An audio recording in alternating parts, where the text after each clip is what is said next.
morning, everybody. Welcome to our September Friday Forum. My name is Linda Hall.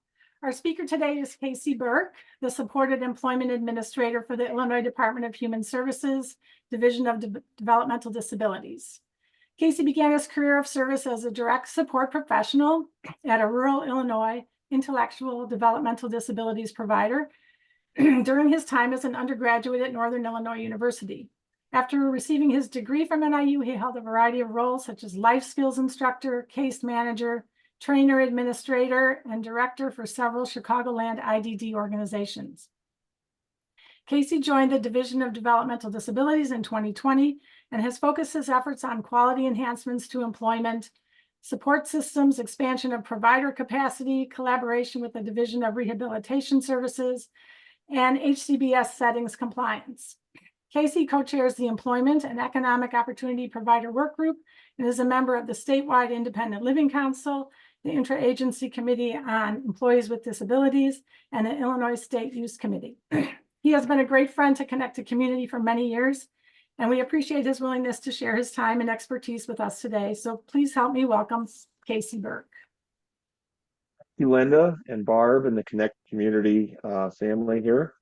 You've got the introduction, you know who I am, so we'll jump right into today's presentation. As Linda said, I just want to reiterate, throw your questions into the chat. We'll do the best, and if we can't get to it today, I'll certainly follow up with an email to anyone who wants to follow up in greater detail. And of course, now I'm having some trouble advancing my slides, right? Okay, there we go. So today, I want to be clear, I am from the Division of Developmental Disabilities, but through my time spent as a provider and now with the state of Illinois Division of Developmental Disabilities, I do a lot of work with rehab services. And I think there needs to be a recognition that the shared constituency between these two divisions, there's a lot of people who are going to tap into both resources. And so I'll do my best to speak to things from the VR side in addition to what DDD has to offer. So we'll start with Division of Rehab Services. And I do this because I think I preach this quite frequently. They need to be the first stop for anyone who is interested in finding work in the community. They administer vocational rehab services in Illinois. So DRS does a couple of different things, right? They provide a home services program. They do some things surrounding education and support in the home. But they also offer a vocational rehab program, and that's what we're really talking about when we speak of DRS today.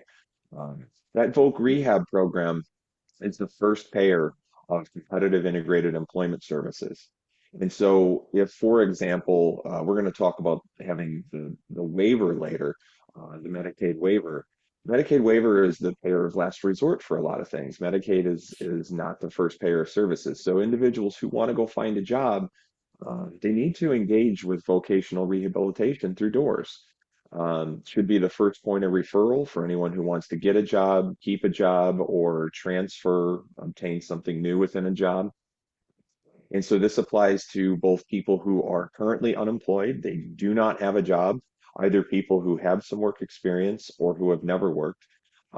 It also applies to people who might be currently working, but are seeking a change or seeking advancement or assistance, or they need help with accommodations or training. They need a time-limited support to assist in promotion or a transfer. DRS Voc Rehab can assist with all of these things for all of these people. Just to be very clear about who's eligible to participate in this service, when a referral is made over to DRS, the counselor at DRS, which is the person that you're going to interact with the most, is going to look at two factors to determine whether the person can participate. They first want to be able to determine if the person is eligible, and then they need to determine if the person has the ability to benefit. Point two here, I think we need to cut away a lot of the red tape or the misconception or confusion around this. Everyone can benefit from VR services. And so the days in which you might be told that someone is, pardon the language here, too disabled to participate in services, we should not be hearing this any longer.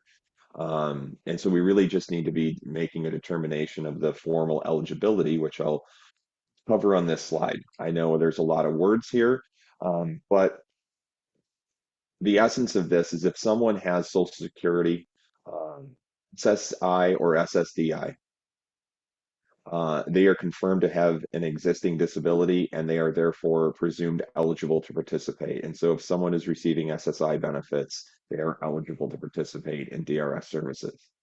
The degree to which that you have information that can easily prove this or provide documentation of this makes the process go a lot smoother, both for the VR side, the counselor, and for the person who wants to receive services. And so those are the items below in the bullets that they need to be able to determine for the person to be formally eligible to participate in DRS. There has to be a physical or mental impairment that constitutes an impediment to employment. And the person must need assistance in one of the steps or one of the criteria for obtaining a job. Um, there also has to be a presumption that the individual will be able to achieve um, this desired career outcome. And so being sort of um, we want to be forward thinking. We want to be striving for the goals and dreams and desires of everyone, but we have to be realistic with what the desired employment outcome will be. You have to be qualified for the job that you would like to obtain. But the takeaway here, if you're an SSDI recipient, if you're an SSI recipient, you are more than likely eligible for VR services. This is the second point, and the maybe one that's been a gray area. These services are short term, they are intensive, they are personalized for individuals with disabilities. Um, you have to be the DRS counselor has to be able to say the person's going to benefit. And so what I'd say to this point is unless just look at the bottom of your screen here, unless there's clear and convincing evidence that an individual is incapable of benefiting from VR services and becoming successfully employed in towards the goal that they have outlined, they need to be presumed to be able to benefit. I think we just need to start with this idea. If someone wants to find a job and they go to Voc Rehab, they should easily move beyond the ability to benefit. If someone's being referred to VR by someone else and they are not necessarily interested in work, and then you have an initial meeting and the person says, I really don't want to be working. This referral was made by someone else on my behalf, and I'm not interested. Then we have an issue with the ability to benefit from services. But if the person is on board with this, we need to move through the VR system. So how do we connect to that system? There's a couple of different ways to do this, and even prior to COVID, when offices were still open and everyone was inside and accepting meetings and in-person meetings.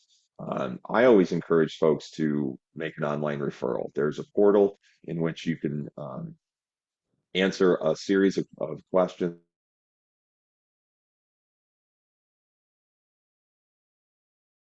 get the referral sent.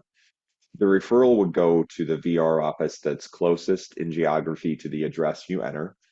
Um, Although individuals do have the choice of which office and sometimes which counselor that you're going to be working with, I would encourage the online referral for this to get the process started. I do think that there's some pieces of follow-up after an online referral where you want to verify that the office has received the inquiry and the interest and make sure that that case is being assigned to someone within that office. Um, You can use the DHS office locator to figure out where that local rehab office is in closest proximity to your home address. And so once that referral gets to the office, it will usually be logged by a supervisor. It will be given to a counselor, and that counselor will then contact the individual who's expressed an interest in VR services. So when you make that online referral, you're going to type in, an email address, a phone number. You're going to type in contact information, and that is what VR is going to use in order to reach out and start this process.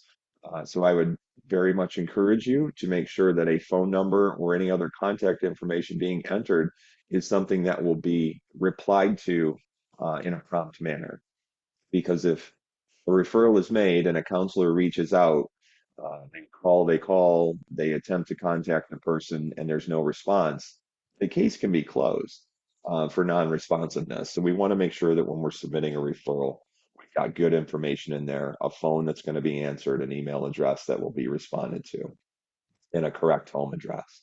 And I should mention, um, all of these slides where you see the blue writing, those are hyperlinks. And so you'll receive a copy of this presentation after the fact and be able to reference all of these items. Uh,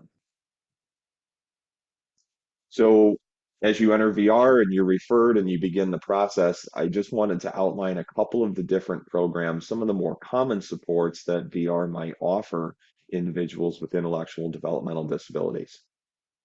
The bullet points here that are bolded are some of the more common contracts or other supports that people may be assigned to. And this essentially is it defines how long the supports will be provided, what type of supports might be provided, and then who's going to be providing them. There's a lot of factors in these, and I'll go into some specifics about the milestone the supported employment program and customized in future in subsequent slides. But each of these things sort of has the same outcome. They are intended to assist the person to find a job and keep a job that is competitive. So the counselor is going to work with the person, his or her support networks, and that can include mom and dad or maybe a provider to determine the best fit. But I want to be clear here. The VR counselor holds the discretion to assign the person to one of these contracts. And so as we learn about what is included in each of those as you go forward, you may want to use this information if you refer to VR to say, well, I know that Milestone has these benefits and lasts this long, but I feel like, the supported employment program may be a better fit for my son or daughter or loved one or the person I'm serving. And so you can then have a really good conversation about where the person is going to end up in terms of their support level. So, question we receive all the time, something you may want to know is how long these services and supports last. DRS Folk Rehab is a short-term service by its very nature. And so the length of time that someone is engaged with DRS can vary. It can vary based on the individual case type. So as I mentioned earlier, milestone versus supported versus customized, these things last different amounts of time from start to finish. Um, there are some mandated timeframes associated with some VR services. For example, in supported employment and customized employment, after the person gets a job, they can only receive up to 24 months of support and service from VR within that case. And so it could end more quickly. Um, the length of the case could also be determined by the progression of the case. And so what I mean by that is if someone is referred to DRS and they begin looking for a job, but it takes 8 months of job development and exploration for them to obtain that job. Um, in most cases, DRS doesn't sort of start their clock until the person starts working. And so the length of times that I'll speak to later are associated with what happens after a job is obtained and not necessarily all of the things that go up into the pre-employment phases.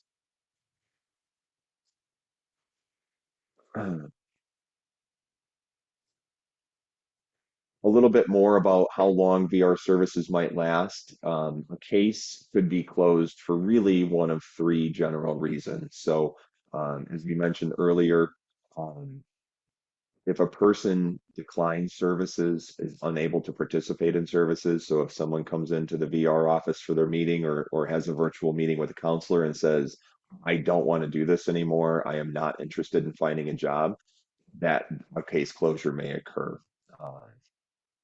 A case closure could also occur due to what DRS would deem not And so this is a person who is unable to either get a job or unable to hold a job, even with appropriate supports for an amount of time.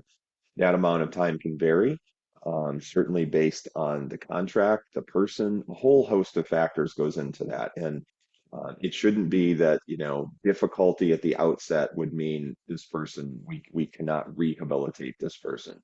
Um, there's a lot of conversation that goes into determination of a non-rehabilitated case. This is not the outcome that anyone is looking for. VR doesn't want to close people non-rehabilitated, and people receiving services don't want to be closed out if they have this dream and this desire to find work.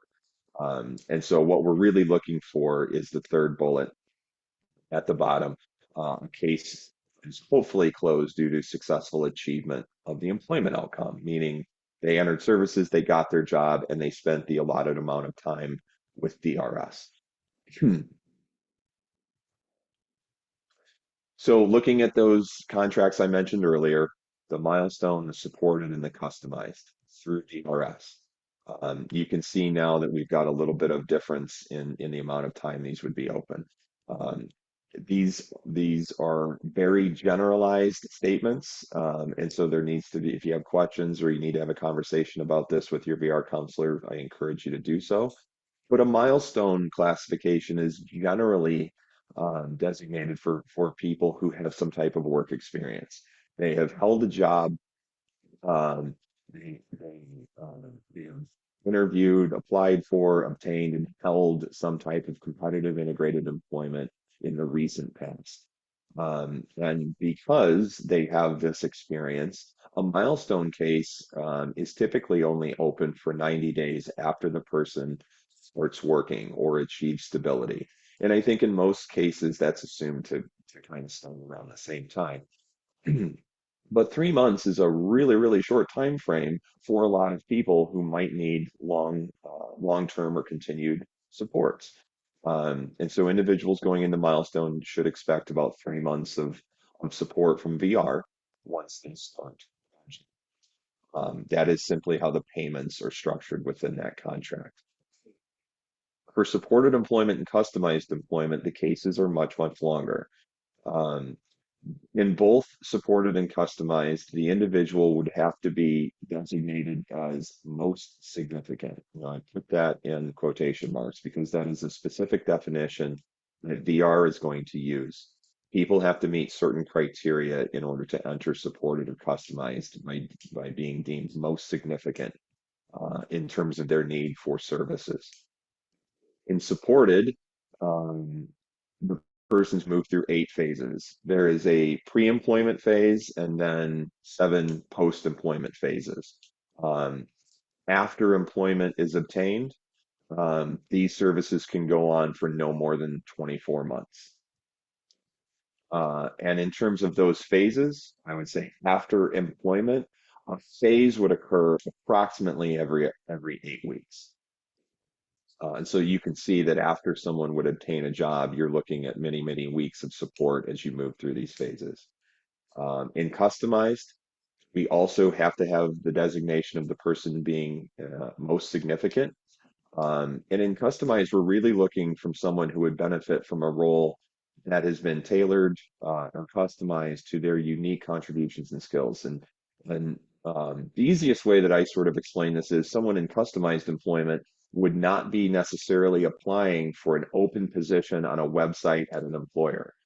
They would not be walking into a local grocer and talking about bagging or cart responsibilities. Okay, they would not be going to Menards and looking at something in the hardware section that has been posted as a standard position.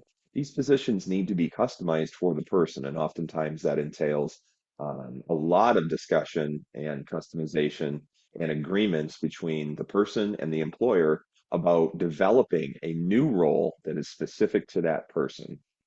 It's a very, very different process from milestone or supported, and it needs to be treated as such. Um, the extra phase associated with customized is a discovery phase. That discovery phase can go on um, there's no set time frame, okay, for discovery within customized, because within discovery, what you're looking for are all of the components and criteria that are going to be used in order to develop the customized role. So there's a lot that goes into it. Those of you who have had customized employment training know that that is a tremendous amount of work. It needs to be done with fidelity. It needs to be done the right way. And even if it takes a little bit more time in something like discovery, you don't want to veer off into pathways that would say, well, this is taking too long. Let's just apply for, job X that I saw a posting for. Commitment to customized employment is really a commitment to finding your own uh, specific and newly developed role. Whether you're in milestone supported or customized, eventually we want to achieve a successful VR closure. The closure is achieved when the person has met the criteria in their DRS employment plan. And at this point, there's a couple of decisions that need to be made. Number one, does the person require anything else after their VR case ends? And if that is the case, does this person have are they eligible for any type of long-term services and supports? And so what we'll move into next are those long-term services that are available through DDD. If a person that's in VR has gotten their job and is getting ready to close, if that person is a recipient of the adults with developmental disabilities waiver, or that person is a resident of one of Illinois state-operated developmental centers, this person is eligible for long-term services and supports through DDD to continue to receive job coaching and job maintenance services. So the services that allow that person to keep their job through the VR, if they are a waiver recipient or they reside in an SODC within Illinois, they can move into DDD supported employment program. And so the next couple of slides are gonna review this, and some would be repeats, so I'll move quickly through what I've already spoken about. This is for folks who are in the waiver or for folks who live in an Illinois state-operated developmental center. This is a long-term service and support that allows maintenance of employment. DDD supported employment program does not cover things like job development, job placement, because those services are presumably available through DRS's Voc Rehab program, and they are the payer of first resort for them. These services and supports allow someone to keep their job after they've gotten it through doors. DDD supported employment program is really designed only for positions that allow regular interaction with people who do not have disabilities and who are not paid caregivers, or service providers. We want people to be working in integrated environments where they're interacting with folks who are not waiver recipients, not roommates, not people they go to CDS with all day, and not just maybe their job coach or a service provider staff. We want them to be in real jobs for real pay in the community. And DDD supported employment program can be offered one of two ways: individualized services and supports and group settings. We'll break those down and what they look like in subsequent slides, but there are some really important distinctions between individual and group through the waiver. Just as we talked about VR eligibility, how do we know if a person can use DDD supported employment program? Okay, we've already said the person either has to have the Medicaid waiver or they need to reside in a state operated developmental center. They need to require supportive services to work in an integrated environment. So if you're saying, well, this sounds a lot like what the doors requirements were, they're very, very similar. The person has to have a need for the service. And that need, in order to have DDD SEP, that need needs to be outlined in the personal plan for people who are in the waiver, or the individual support plan for people who live in SODCs. The need has to be outlined in the person's plan. We need to be able to reference this and say, yes, this person is expressed an interest in employment supports. Here's who's going to provide it. Here's how much of it's going to be provided, and we'll update this plan as anything changes.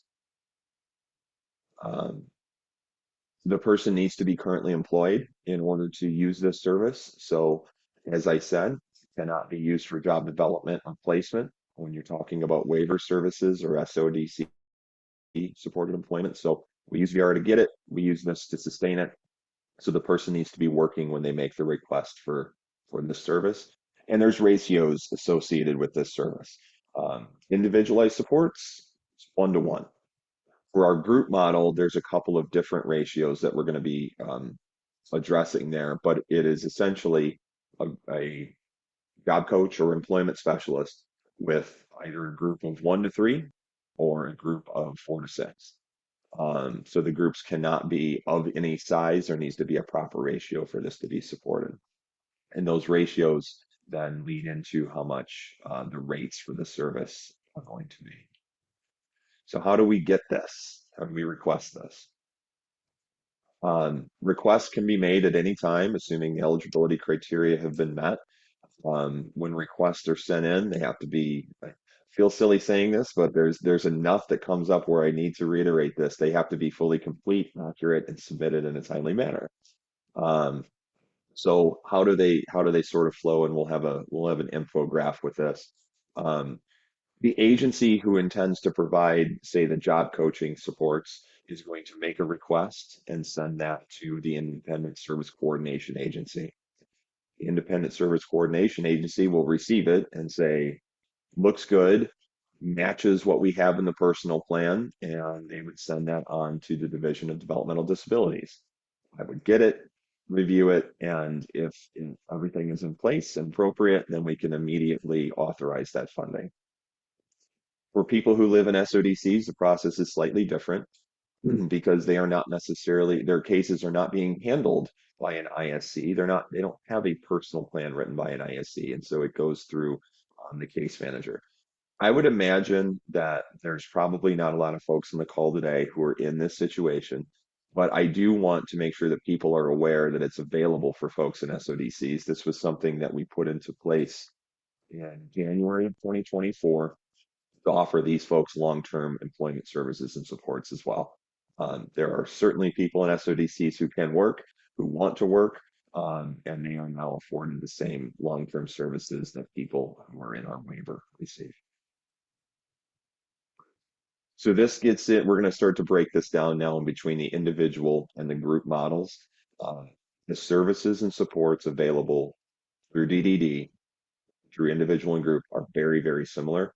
How you obtain these, or maybe the timing of which you obtain these, is a little bit different. And so we'll walk through individual and group.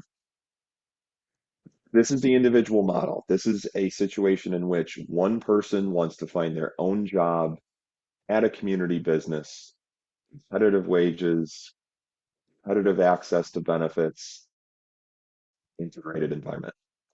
That person should be referred to DRS.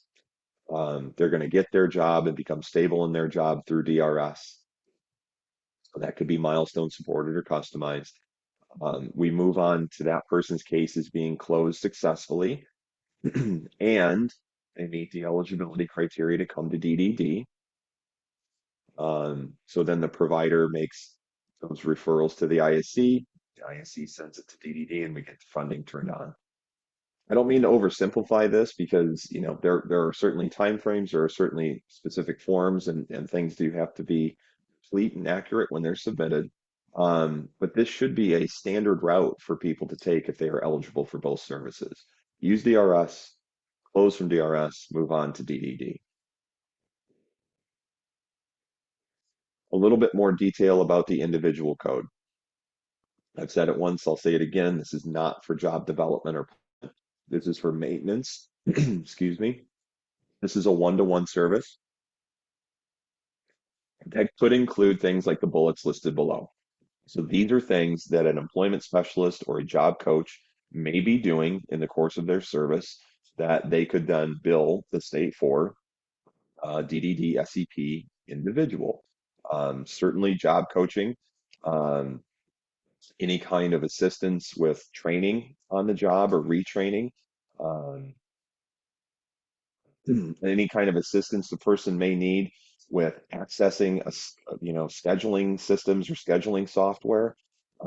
If the person needs to learn how to navigate their community and get to and from their job, this is billable under DDESEP, but it has to be mobility training and not just a person driving someone to and from work. So there's a big distinction there.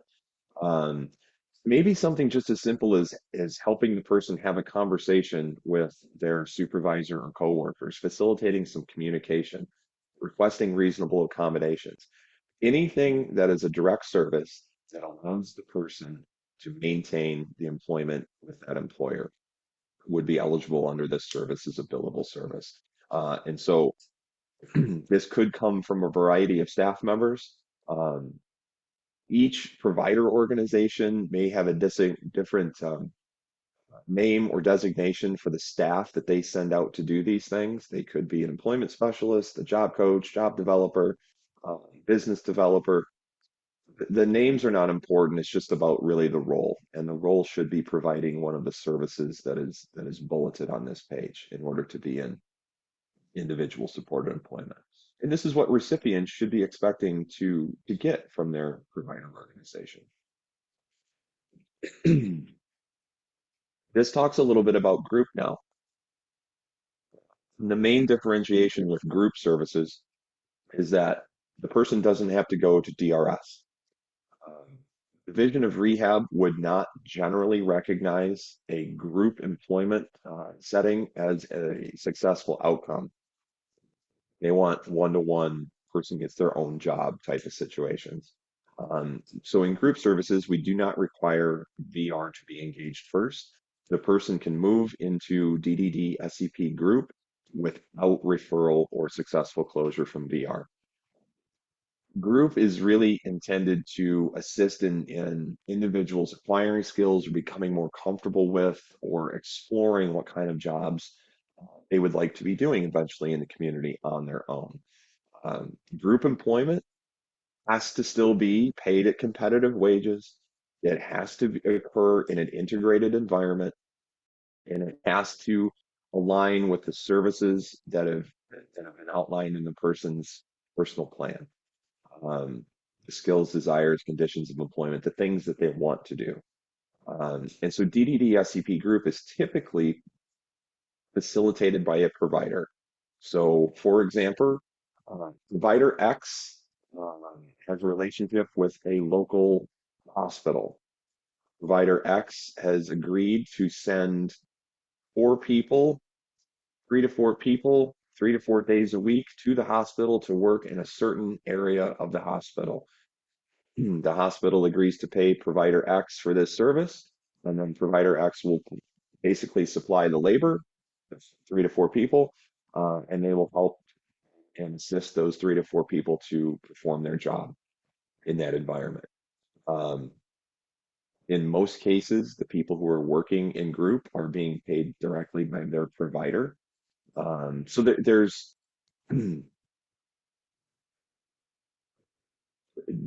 this service is certainly not the largest service within DDD's employment array, but it is a service that people can move into should their provider offer it without having to go to DRS VR.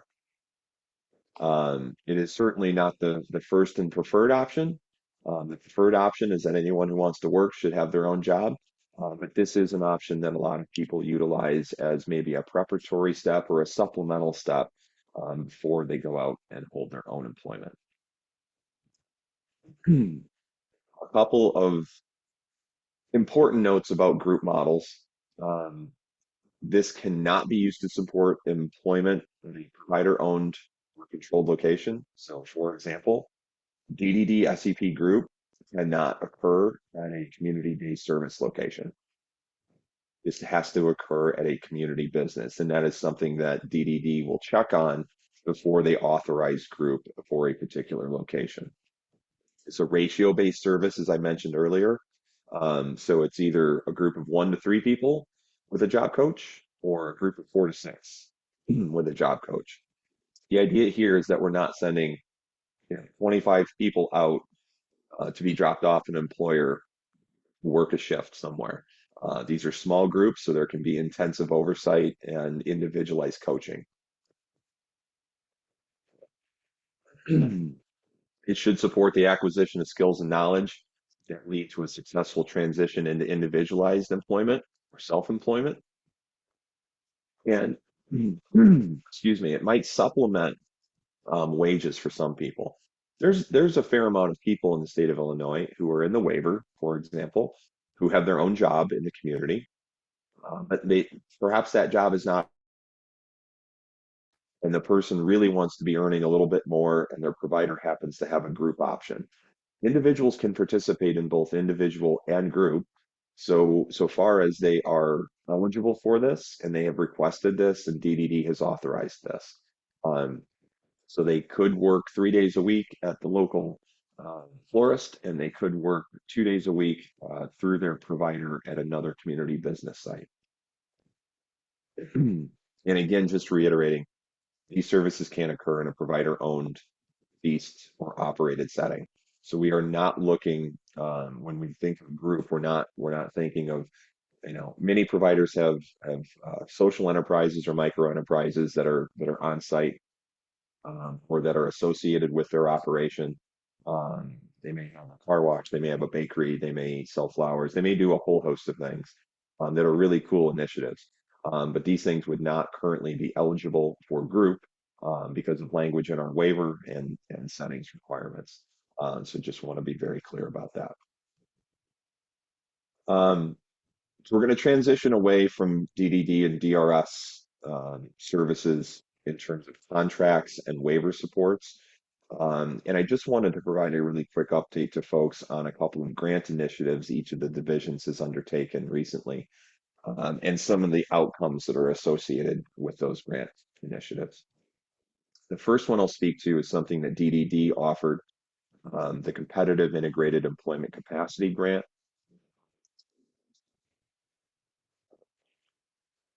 This grant was really designed with the idea that people were having trouble, or providers really had a struggle. Um, Certainly, providers who might have a really small footprint in employment services, so providers who didn't offer DDD SEP, providers who didn't have contracts with DRS, but they had this desire to grow employment programs. So there was a competitively bid grant put out to address some of the initiation and access and capacity barriers that we saw within the community. We saw providers that had a really trouble with startup an employment program. So they don't have enough startup costs to hire staff. They don't have enough startup costs to get these folks trained before they start being able to bill for certain things. So we have a capacity issue in terms of staffing resources. Um, we saw providers who weren't able to get their people connected into DRS or DDD services and sustain competitive integrated employment. Um, and we still see a lot of perceived constraints, and we just can't get this started. We don't know how to get this started. And some of these are they're not just perceived, and so we wanted to assist with that. Um, so the premise of the grant was to support those agencies who wanted to grow their employment programs through a combination of both funding, training, technical assistance, and community of practice, which is essentially making sure that these agencies are brought together and they have meaningful conversations about both the challenges they face and the successes that they find, so that there can be some uh, sharing of resources, ideas, and maybe how to avoid pitfalls when you're starting employment programs. The grants really focused on, hey, let's get some funding for these agencies to recruit, hire, and train professionally develop staff members to work in employment. Um, this actually, we saw, not just new hires coming into organizations, but what we found was some of the organizations realized that they had some employees working in different departments. So we had a couple of folks that were transferred in. We're really clear that people need to be put into roles that are solely focused on competitive integrated employment, and not maybe like a shared role where the person gets pulled to a SILA or pulled into a CDS program or pulled out to do respite, that their role and responsibility is primarily around employment. Um, the grant allowed the organizations to pay for accreditation, which at the time was required to hold long-term DRS contracts. Um, and we wanted these staff to immediately begin engagement with people within the organization, help get them jobs, make the direct placements, support the job through the waiver. Um, we wanted these organizations to expand employee development programs and similar classes as a component of their integrated day services. And really, the idea was, can we make employment the first option? Instead of defaulting to say, hey, a person coming out of transition can come try out our CDS program until they want to start, looking for a job. Why can't we start looking for a job and make CDS the default? So we go right into job development. We get the person connected to doors. We use all the resources available immediately to help this person find their job. And then we build the rest of their week, their month, their annual schedule around the things that are not involved in their job. Some specifics around the scope of the grant. This was a $5 million grant that was available um, basically for 2 years, 2 years and 2 months in terms of the fiscal year. It went to 11 different organizations, which had actually some pretty decent statewide representation. So these are not all organizations grouped in Metro Chicago. We've got some providers here from rural communities who really face some unique and different challenges in terms of employment supports. Um, there was over 20 organizations who applied, but just based on the competitive bid process, how these applications were scored and things like that, we landed on these 11 grantees, who I would say, if any of them are on today or share the word, they were all really wonderful organizations to work with. All had a real commitment to building employment services and maybe changing or transforming what they had previously focused on to make employment um, a bigger part of their program array. And these were some of the outcomes that we saw from the capacity grant that ended in June. Across those 11 organizations, more than 700 people received some kind of services and supports through the grant. 164 people were directly placed as a result of the grantees' efforts in this process. Provider organizations were able to bring on over 6 dozen new personnel. So a lot of these were new hires. Some of these were transfers into positions. The point is, we've got 74 more people in the state of Illinois who are really focused on employment because of this. 24 of whom were able to obtain um, certified employment support professional designation. And got some more information on that later. But that's important because we're not just hiring people into positions and hoping they do well. We are making sure that those people are trained and prepared to go out and be successful in the community, have the right mindset, and have the right expertise to make a difference when it comes to employment outcomes. 8 of the 11 grantees that came into DDD's grant were 14C certificate holders. And if you're wondering what that means that that organization paid sub-minimum wages to individuals with disabilities, or they were a sheltered workshop. Those are other words for that. Throughout the course of the grant, 8 of the 11 um, all made changes in progress. 4 of the 8 who came in, who held 14C certificates, who were sub-minimum wage programs, relinquished their 14C certificate during that grant cycle. So in just a span of 2 years, half of those who came in with the certificate decided to give it up. They decided to end the program where they are paying sub-minimum wages and really focus on people working in competitive integrated employment. Um, 2 of the organizations who were not able to relinquish their certificate during the grant cycle have moved into a new grant cycle with Division of Rehab, something we'll speak to in just a second. But it was nice to see that most of the people either gave it up or moved on to another program of support that's going to allow them to give it up hopefully soon. In terms of sustainability, the last two bullets are probably most important. These organizations, again, had a very small footprint in employment. Um, so they might not have held contracts with doors, and if they did, they were very small, so they could only serve very few people. And many of these organizations were not doing job coaching or other supports through DDD. Um, when we closed this grant up, all 11 walked into FY25. So as of July 1st, they all walked in with contracts from DRS to provide direct placement, and all of them had become DDD SEP providers. So they were able to offer the long-term services and supports after the fact.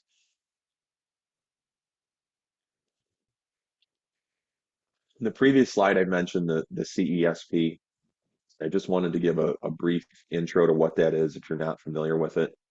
This is a national credential. It's valid for 3 years from the time of issuance.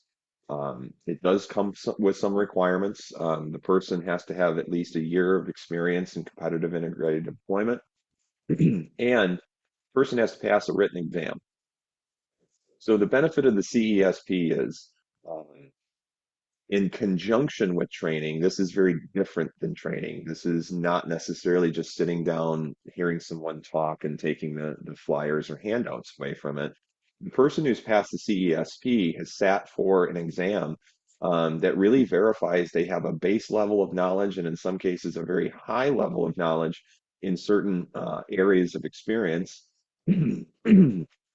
such as those listed below. Um, Establishing and expanding equitable employment opportunities, benefits awareness, promoting social change, and also some of the really hard and fast criteria. How to do job development, how to have conversations with employers, how to provide job coaching in a way that's going to lead to sustainability and potentially fading off. Um, the CESP is overseen by the Employment Support Professional Certification Council. This is an accredited certification, and I would say it's appropriate for anyone that you have, a job coach, a job developer, a transition specialist, anyone who's working in employment. If they say that they are currently a CESP, the easiest way to say it is they know this person knows what they're talking about when it comes to employment supports. So now we'll move to DRS's grant program. We love really long things that we can provide acronyms for. So this is the Subminimum Wage to Competitive Integrated Employment, SWITC. This project is administered by DRS. Um, it's going to run for a period of 5 years. And again, it's designed to address some of these limitations that we see within the provider community, within the society related to employment services. So you can see the project goals listed below. They're really wanting to start a model, a partnership model that is collaborative, again, communities of practice, sharing information together, that can be broadened after SwitchD is over. This includes partnerships with 6 providers. So they have 6 grantees who are all looking to grow their services, but specifically for this grant, all of these providers are sub-minimum wage providers. And so the intended outcome here is that at the end of the grant cycle, that they are no longer sub-minimum wage providers, that they are providing integrated and competitive employment opportunities. Here you can see the grantees that are associated with the SwitchD model. You can see those who may have moved over. Again, small group of organizations who are all very different from one another and are in different parts of the state, which means they have a really different experience in terms of employment supports. The number of businesses, the degree to which those businesses are welcoming of individuals with disabilities into their environments. In particular, the differences in transportation and the availability of such in those different areas. But again, 2 of these organizations moved over from the DDD grant. All are making really great progress. And I think there's some good stuff that'll come out of, even better stuff that'll come out of this grant as the years move forward. There is significant investment from the University of Illinois at Urbana-Champaign to provide oversight and evaluation of SwitchD. So there is a lot of resources being poured into this as we develop a model to help other organizations transform away from sub-minimum wage models and into models that support competitive integrated employment. And that is really important because there's some pending legislation right now um, that is going to impact the way that employment services look for people with disabilities in Illinois as we move forward. Um, if you have not heard of the Dignity and Pay Act, it is House Bill 793. Um, there is a link for this. You can certainly just put it in your Google machine to go search this bill up. But there's some fundamental components of dignity and pay that focus on ensuring people with disabilities have fair compensation and integrated services. And that's going to be done through a really, really sort of high level discussion here, but um, we want to be able to provide funding support. So again, that monetary awards to organizations to help them have a base from which to start some of these programs. There's two components to the funding support of dignity and pay. Number one, that there would be an enhancement to the group rate model. So a few minutes ago, we talked about DDD SEP group, those groups of 1 to 3 or 4 to 6 that go out to a community employer. The Dignity and Pay Act calls for an increase to those group model rates so that more individuals could potentially participate in this and providers would find it a more attractive service to provide and bill for rather than sub-minimum wages. That has it within the bill, and it's actually been proposed. So there is a current amendment to our waiver that is sitting with HFS, and that rate model has been included in that waiver amendment. So that is pending comment, and hopefully will be through soon. The other component of funding support is that Dignity and Pay would offer transition program grants, very similar to the models that we discussed with DDD's grant and DRS's current grant. There would be a competitively bid grant process in order to get some funding support out to those organizations who want to move away from sub-minimum wage. Dignity and Pay will also offer the other components of each grant I spoke previously to, um, in terms of training, tactical assistance, and community of practice for these providers, so that they can receive good information about how to transform. They can handle their very specific technical issues at their provider that may be different from provider to provider, and that they come together in a community of practice to share these experiences, learn from one another, help each other avoid any of the mistakes or pitfalls that each other have found as they move along the way. This is all in an effort to understand Dignity and Pay calls for the sunsetting of sub-minimum wages in Illinois on December 31st of 2029. So a fairly long runway to this. But that time will go very, very fast. And Illinois still has many, many organizations and many, many thousands of people who are participating in sub-minimum wage. So we have a lot of work to do. And thankfully, we have a little bit of time to do it. I want to be clear about the development of dignity and pay. This was years and years in the making. This went through many iterations. There was extensive discussions with the disability community, talking to legislators, talking to people within state programs, talking to providers. Most importantly, getting some feedback from people with lived experience, individuals with disabilities who were in sheltered workshops or sub-minimum wage programs, and how they were or were not supported to grow and advance from those programs. I want to be very clear. The act does not call for closure of facilities. It calls for the sunsetting of sub-minimum wage programs. And so those organizations will be assisted to transform their model, serve the same people, but serve them in integrated programs that allow for employment or meaningful and integrated community day models. It promotes integration through economic empowerment, both a civil rights and an economic issue. So there's a lot of arguments to be made for and against sub-minimum wage. And so setting aside the concept of payday is the best day. If we set that aside for one moment and just focus on the reality that this bill would require us to move away from this. If payday's the happiest day, how do we get to that next payday for all of these people engaged in this? And I think the individuals involved, the state agencies involved, the providers involved will all have to come together. And I'm confident that there's enough really great ideas in the room that we can help people do this. The great thing is this has already happened at many dozens of provider organizations already. This is not a novel concept, and many provider organizations, including those that I have some experience with, have been able to relinquish their sub-minimum wage certificates without a tremendous of transition program grant funding. They did it on their own. And for whatever reason they did it is not as important as the fact that they were able to accomplish this. Um, I also want to be really clear. Last point. Not everyone will immediately move into competitive integrated employment with the passage of dignity and pay. It is not realistic to think that everyone will immediately be referred to DRS. Everyone will find their perfect job and then end up with DDD for long-term services and supports. What will happen is a certain number of people will move on to doors, a certain number of people will go maybe into group employment, and a certain number of people may choose to go into integrated day services as an alternative to sheltered workshop activity.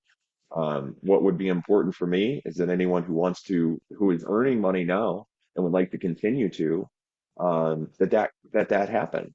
But it happen in a way that allows the person to experience something new, to have real work for real pay in the community to some degree. And I think that we can probably accomplish that for everyone who's involved in some way. Certainly won't be perfect. I'm not here to tell you it will be.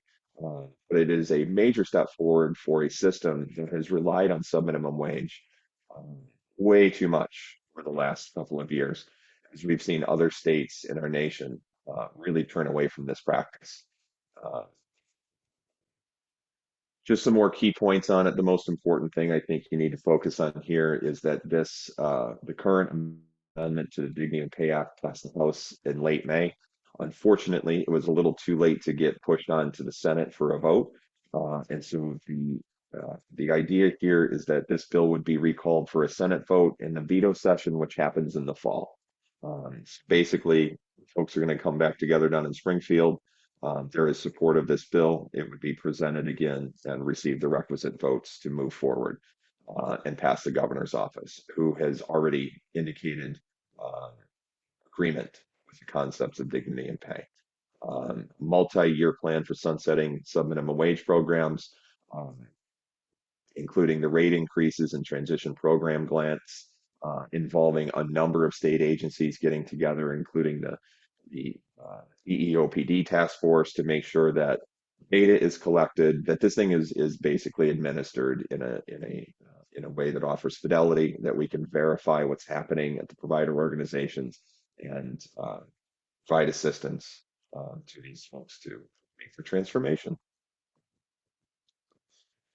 So we're at noon, and I'm out of topics for the slides, but I did that because I saw the flurry in the chat, and I'm sure that people would like to ask questions. To give the opportunity now to just jot down my number or email. I'll pull the slides off so we can see each other if we'd like to. And again, Linda or someone from Connect Community will distribute this slide deck to everyone who's attending. So you can have all the links and you can have the contact information. So Yes, I'll get those emailed out later today, so you have them. Awesome. I'll go through the questions with you, Casey, but first I have something I'd like you to talk about. Can you talk about how the DDD SEP program is paid for, whether it's group or individual? Because it's very different from how DRS is in terms of a consumer. Thanks, Linda. So DRS services are free, essentially, to the person receiving them. If you are referred to DRS, you do not have to make a payment.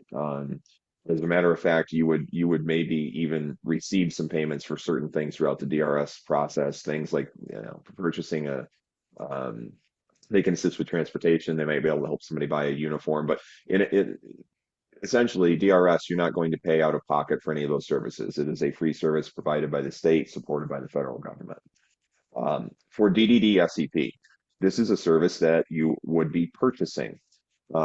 So this impacts people a little bit differently depending on essentially where they live.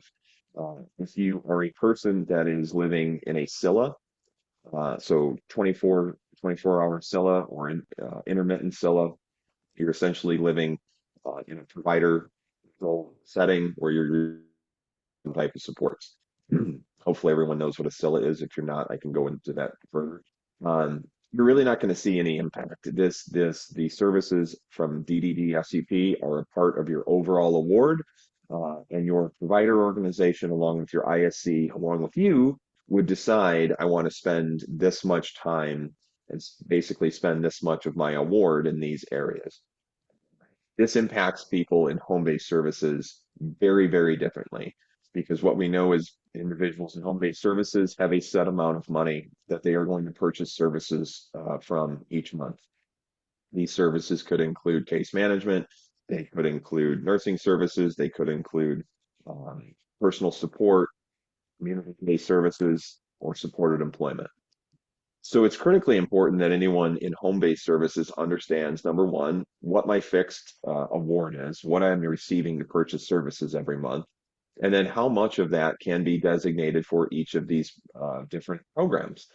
Um, the rates for community day service and supported employment were very different from one another, including, the information I shared. Look, we're increasing the group rate over the last few years when, there has been the outcry to increase the wage rates for our direct support professionals, for our job coaches, and those rates have risen. That has had an impact on people utilizing home-based services because their award does not change with those rate increases. Um, the award for home-based is set in statute as 3 times SSI, and while SSI does raise every year through cost of living, or usually every year it raises through cost of living, that does not always keep pace with some kind of mandated rate increase from the legislature or from the division. And so we recognize that that could impact home-based families a little bit differently, and is why I would encourage folks to go out and look at those rates, understand what they're paying for, understand how that fits into the bigger model of planning someone's monthly activities and supports, um, because you're going to be, you're going to be purchasing those services from a provider organization. So you not only want to have the person keep their job, you want those supports to be of high value, and understand where your money's going every month. I don't know if I did a great job of explaining that, but it's certainly a huge differentiation between SILA and home-based. Do you know what the current 2024 hourly rates are for those? I can look it up if not, I just. Oh yeah, well I mean in a ballpark, um, the rate for individualized services, we could spend a lot of time on this. The rate for individualized services used to be something that was an unsustainable rate. It was something many years ago that sat around $16 an hour. And so you're asking, so when DDD adopted many of the recommendations from the Guidehouse rate study, one of the things the Guidehouse told us was, hey, the individual rate needs to be increased dramatically. And so overnight, that rate went up almost times 3. So as we move now, I think we're sitting at a rate. There are differentiated rates between statewide and Chicagoland. They are very close to one another, but there are regionalized rates now. But the hourly rate for individual services is something around $49 an hour. Um, that is a rate that, yes, is higher than other programs and services. But remember, it's a one-to-one service and it is for employment in the community. And so the providers need to be able to send the right type of staff to these services, which are usually intermittent in order to pay for it. So it becomes a more sustainable rate.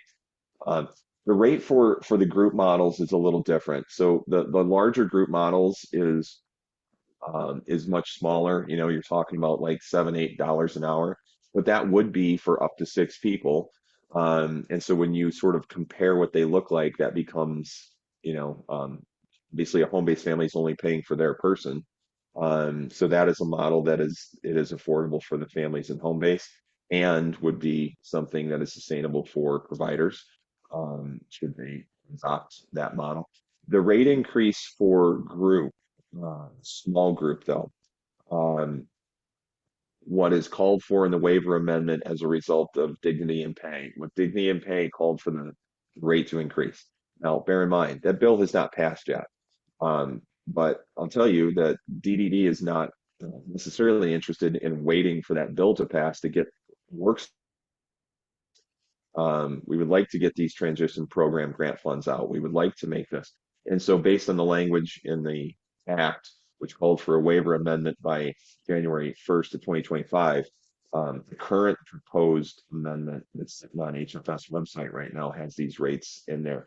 And now we're talking about $20 an hour for small group employment.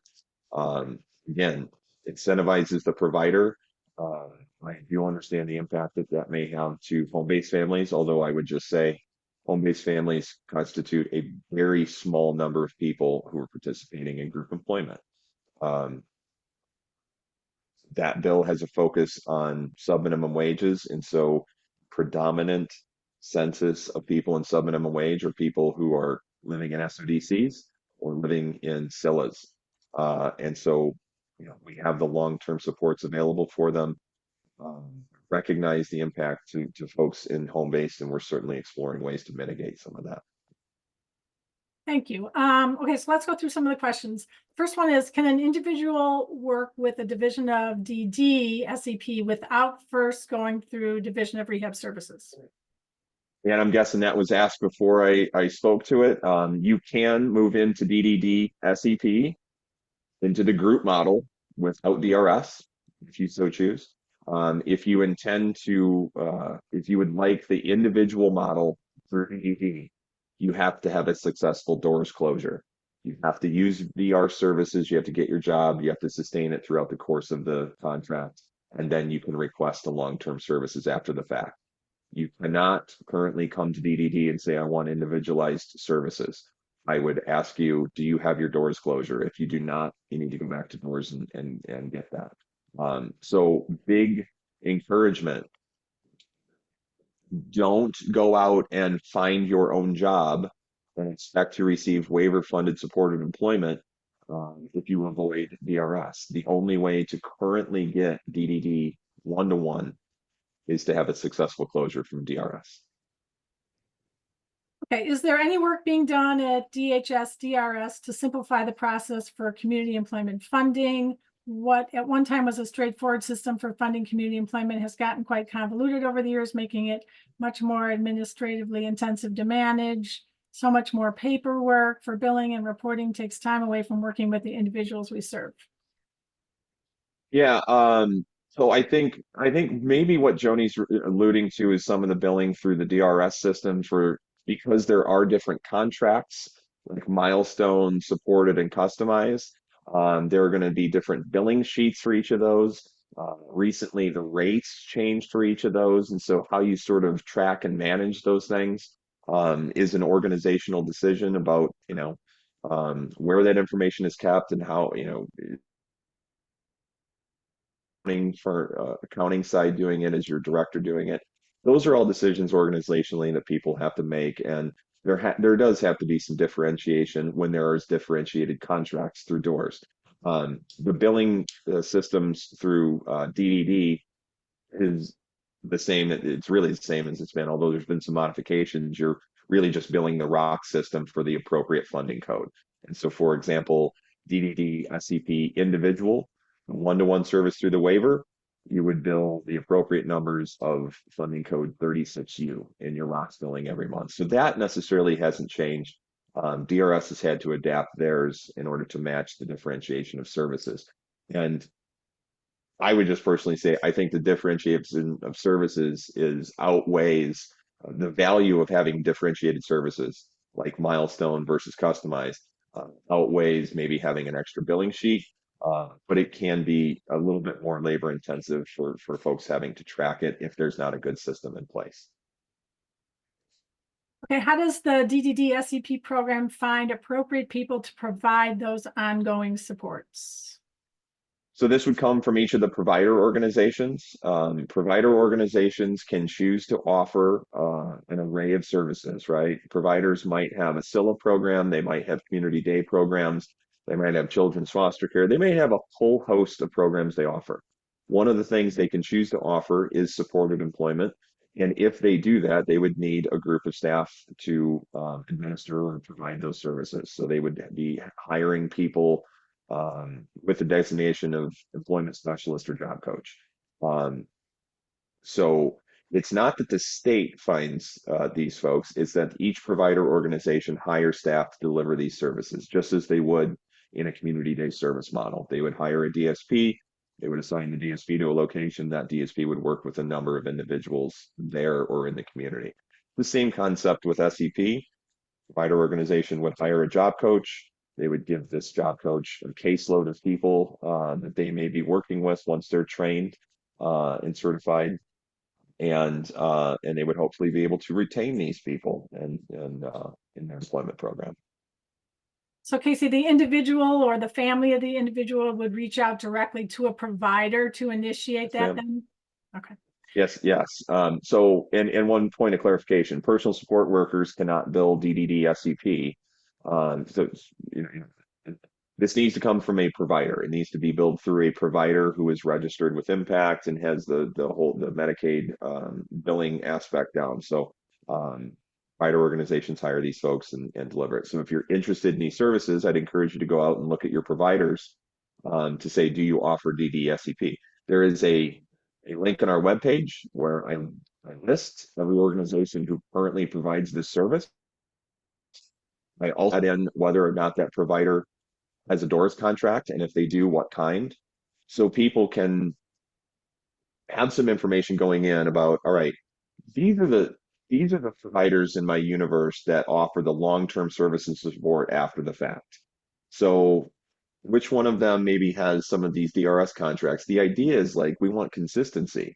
Wouldn't it be great if someone could go to doors, work with an organization to help them a job, right? And then stay with that same organization after the fact. So they may potentially work with the same staff member from start to finish on their employment case. And so that information is out there for people to see, but it's something you'd have to go to your provider to inquire about.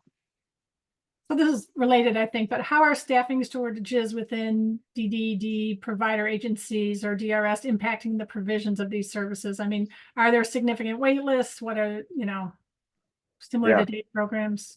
Well, what are we doing to address it? I think there's some of the things I didn't mention today is that we did a recruitment and retention program related to DSP wages and DSP retention.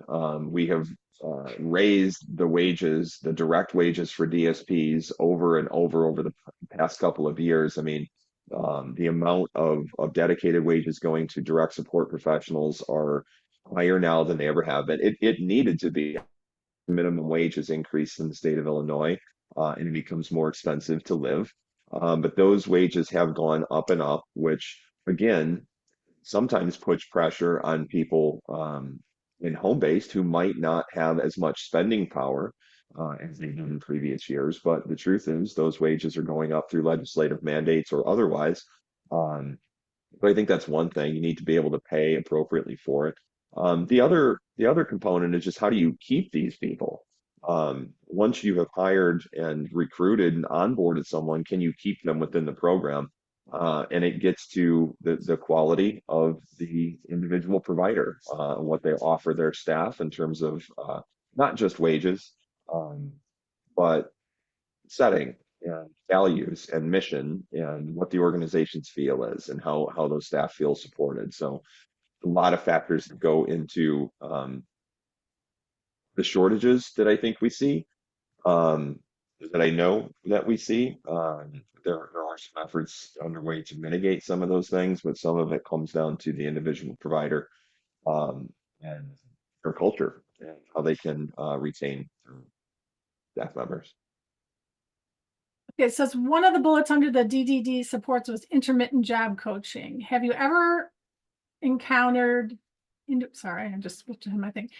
Have you seen individuals exhaust the VR job coaching and then move to DD in order to, continue that job coaching full time for whatever reason? For individuals who need full time job coaching forever, every shift, have you seen that? Hmm. Well, I think it then gets to, how much is the person working? Because there are some limits associated with the waiver, right? There's a certain amount of hours or dollars that you can spend every month in this service. And so um, it would not be possible, for example, to have one-to-one coaching in a job that was 35 hours a week, every week. I mean, there's just not enough hours in the waiver award to pay for that. What I'll say is, if we look at our data, most of the individuals who use the waiver award are working a certain number of hours a month, and they are supported for about half of those hours. And so the maximum allowable billing that is currently in place meets that need. There may be one-off examples of someone who says, I need someone there every minute of every day. Um, I would then ask some follow-up questions about, is that a really good job match? Is this for something the person really wants to be doing if they need someone, constantly beside them? Or is that for another reason? Is there a medical issue, or is there something that's missing that's not really employment related, that is being called an employment support, right? I think there's some discussion there, but most of the people who come in are working part-time jobs, and they're receiving support at about 50% of the hours that they're working. And so all to say, the system is working for most people most of the time, and that's sort of where, I mean, that's not what we aspire to, but that's where we need to be. And so currently we don't have any conflict with the amount of hours. It is possible that someone could get their own individual, let's say you got a customized employment position and you're working 5 hours a week. In that situation, it is possible you get your customized employment spot 5 hours a week. Um, you close up from DRS and you move into individual services through DDD. You could certainly get 5 hours a week of one-to-one services within the model as it sits now. But there's a point at which, right, the award has a cap and a limit within the waiver, and so it does not extend into perpetuity. Is there a minimum amount of hours per shift that individuals would need to work within a group model? There is no formal limit to it. Short answer, no, there is not. I think it's important if you want to develop skills through the group model. Um, it is not necessarily intended for somebody to go work 15 minutes a day.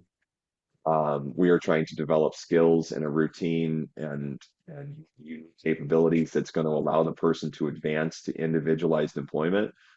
So having someone in a group model for a half hour a day, you just have to determine, is there value there? Is that what the person wants? And what steps are we taking to make sure the person gets to the next level?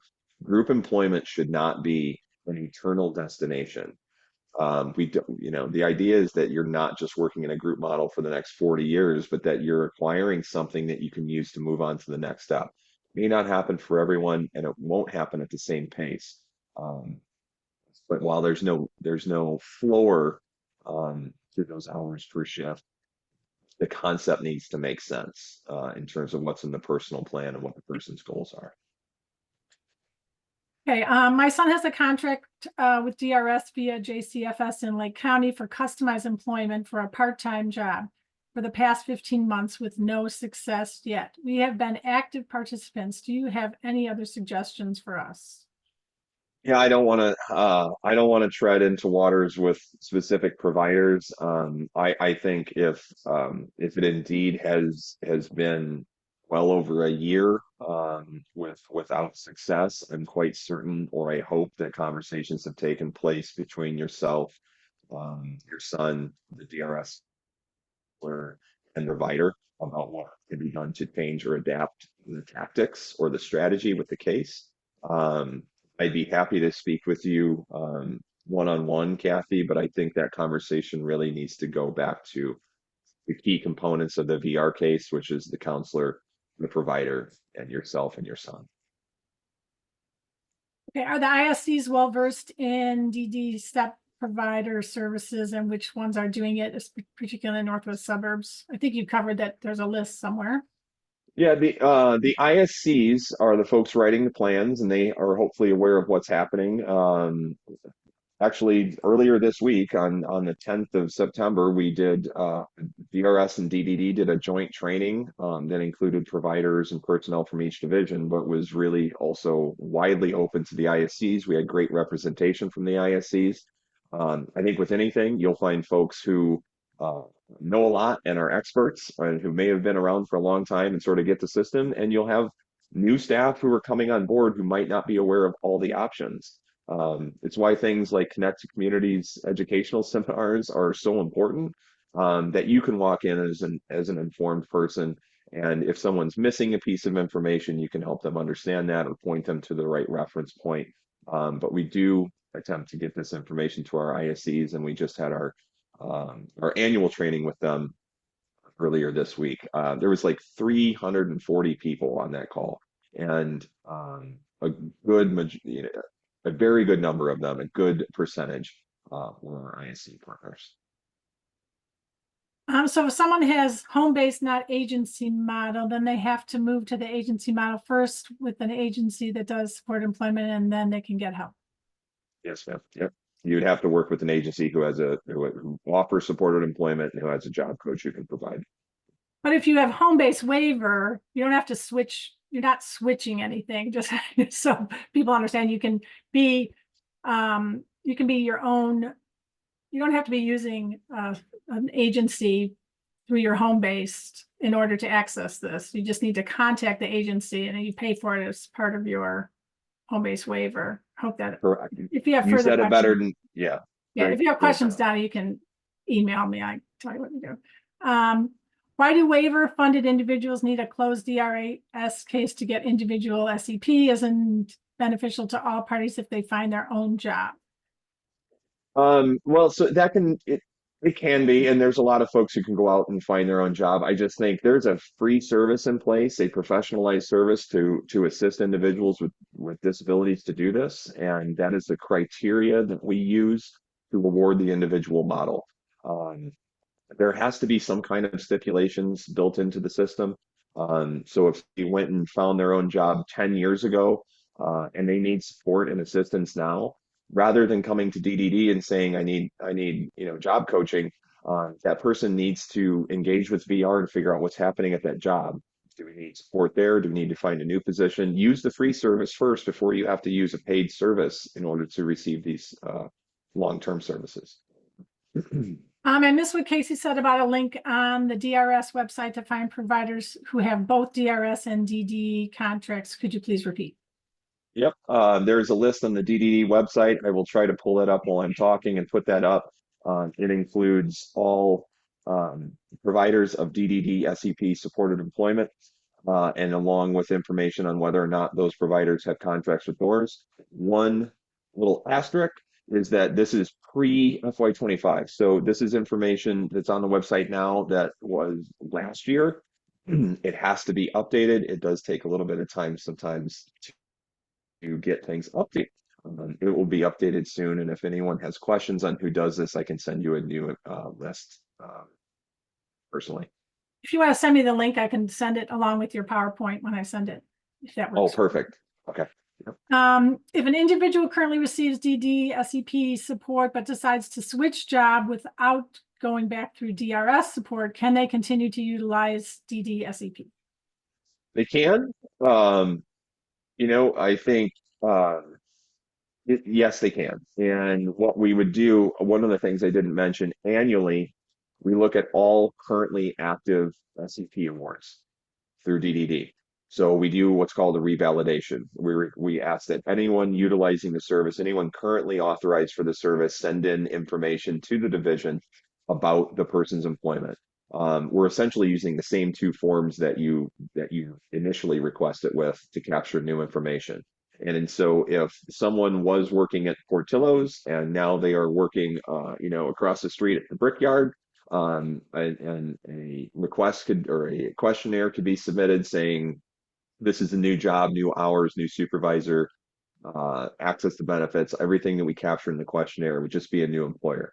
The only caveat to this is you can't bill. So if the person needed job development and placement, TDD SEP individual can't be used for that, but it could be transferred to a new job. We would then just need to verify, like unless it's very obvious, or unless it's not very obvious, we would have to verify that that is indeed competitive integrated employment.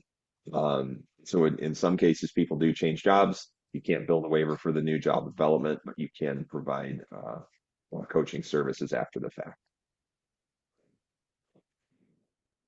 Okay. It just popped up. Would that information about the new job need to be sent now or during revalidation? During revalidation is fine. Yeah, we're doing once in a year look at it. You know, and as long as the provider is confident that this is indeed competitive integrated employment, you should be fine with the person switching jobs that does happen. I think we got through all the questions with 2 minutes to spare. I'm very proud of us. Thank you, everybody, for coming. I will get that link as well as Casey's PowerPoint out to you. Should be done this afternoon. And the recording from this session will also be put on our YouTube channel, within the next couple of days. So if you have any questions, just reach out. Appreciate everyone coming, and we look forward to seeing you at other events throughout the year. Thank you, Casey, again for your time. You're always great to us, and we really appreciate it.